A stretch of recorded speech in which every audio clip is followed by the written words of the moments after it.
ఎక్కువ మసాలా ఏం వాడకుండా మనం సింపుల్గా ఇంట్లో అయితే ఈరోజు అయితే మటన్ కర్రీ చేసుకుందాము. ఎక్కువ మసాలాలు ఏం అవసరం లేదండి, మనం ఇంట్లో వాటితోనే చాలా సింపుల్గా అయితే చేసుకోవచ్చు. ఇక్కడైతే హాఫ్ కేజీ మటన్ అయితే తీసుకున్నానండి. హాఫ్ కేజీ మటన్ తీసుకొని ఫస్ట్ అయితే దాన్ని మంచిగా వాష్ చేసుకుని అయితే పెట్టుకున్నాను. తర్వాత ఇక్కడ నేను కుక్కర్లో చేస్తున్నాను. కొంచెం మటన్ అనేది త్వరగా ఉడకదు కాబట్టి కుక్కర్లో అయితే త్వరగా ఉడికిపోతుంది అని చెప్పేసి సో కుక్కర్లో అయితే ఒక 3-4 స్పూన్ల వరకు అయితే ఆయిల్ వేసాను. తర్వాత కొన్ని పచ్చిమిర్చి అయితే నేను ముందే చాప్ చేసి పెట్టుకున్నాను. పచ్చిమిర్చి అనేది మీ ఇష్టం, వేసుకుంటే బాగుంటుంది.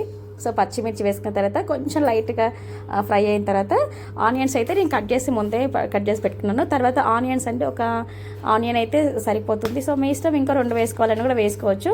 తర్వాత ఆనియన్స్ కూడా కొంచెం రంగు మారిన తర్వాత పసుపు, అల్లం వెల్లుల్లి పేస్ట్ వేసి కొంచెం దూరగా మళ్ళీ కొంచెం సేపు అయితే ఫ్రై చేసుకోవాలి.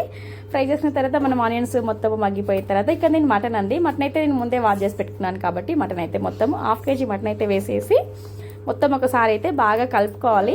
సో కలుపుకుంటే దానికి పసుపు, ఉప్పు, అల్లం వెల్లుల్లి పేస్ట్ బాగా పడుతుంది. సో కలుపుకోవాలి. కలుపుకున్న తర్వాత ఒక 5 నిమిషాల పాటు కొంచెం మగ్గనివ్వాలి, ఫ్రై అవ్వాలి. ఫ్రై అయిన తర్వాత ఒక 2 స్పూన్ల వరకు అయితే కారం వేసుకొని మరొక 10 నిమిషాల పాటు కొంచెం మగ్గనిచ్చాను, మీడియం ఫ్లేమ్లో మగ్గనిచ్చాను.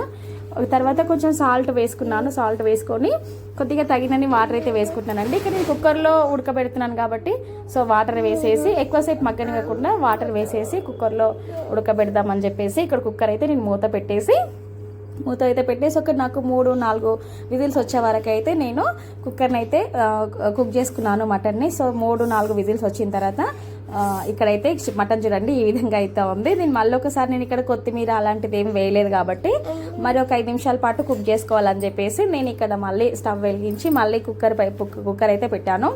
ఇక్కడ నేను కొత్తిమీర అయితే చాప్ చేసి పెట్టుకున్న కొత్తిమీర అయితే కడుక్కొని అయితే వేసుకున్నాను. ఒక 5 నిమిషాలు కుక్ చేసుకుంటే అయిపోతుంది. సో దీనిలో కొంచెం గ్రేవీ లాగా కావాలనుకుంటే దీనిలో మనం కొంచెం శనగపిండి ఉంటుంది కదా, శనగపిండిని కొద్దిగా తీసుకొని దాన్ని కొంచెం వాటర్లో కలిపేసి వేసుకుంటే బాగుంటుంది. థిక్నెస్ అనేది ఎక్కువ పలచగా లేకుండా ఇట్లా గ్రేవీ లాగా మంచిగా అనిపిస్తుంది. ఇక్కడ నేను శనగపిండి రండి వేసేది, కొంచెం శనగపిండి తీసుకొని కొద్దిగా వాటర్ వేసి ఇట్లా కలుపుకొని ఆ మటన్లో వేసుకోవాలి. తర్వాత ఇంతకుముందు చూపించాను సో మటన్ మసాలా, కొంచెం ధనియాల పౌడర్ కూడా వేసాను. సో అంతేనండి, చాలా సింపుల్గా రెడీ అయిపోతుంది, చాలా బాగుంటుంది. ఈ విధంగా ఎప్పుడైనా ట్రై చేయండి. ఈ విధంగా అయితే ఎప్పుడైతే ట్రై చేయండి, చాలా సింపుల్గా చాలా త్వరగా అయిపోతుంది. సో ఎక్కువ మసాలాలు ఏం వాడలేదు కదా, సో తప్పకుండా ట్రై చేసి నాకైతే కామెంట్ చేయండి, ఎలా ఉందో చెప్పండి.